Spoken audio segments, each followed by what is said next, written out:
Good morning, and thank you for joining us on the news this morning. I am Ubaba Rebecca, and here with me is the headlines.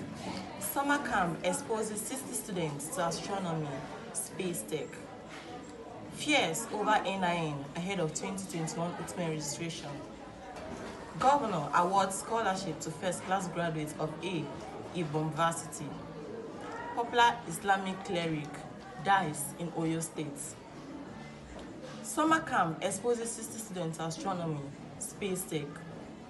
Over 60 undergraduate and postgraduate students of West African universities learned about astronomy and space technology during the International African Summer School for Young Astronomers held at the Obasanjo Space Tech, Abuja, recently, and sponsored by the National Space Research and Development Agency, Center for Basic Space Science, University of Nigeria.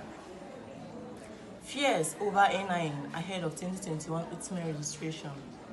Registration for next year Unified Tertiary Matriculation Examination would be different. The Joint Admission and Matriculation Board, JAM, has informed intending candidates that registration for the examination would only be possible with their national identity number, and he advised that the students should all get their NIN ready. Thank you for joining us on the news this morning. Once again, I am Ubaba Rebecca.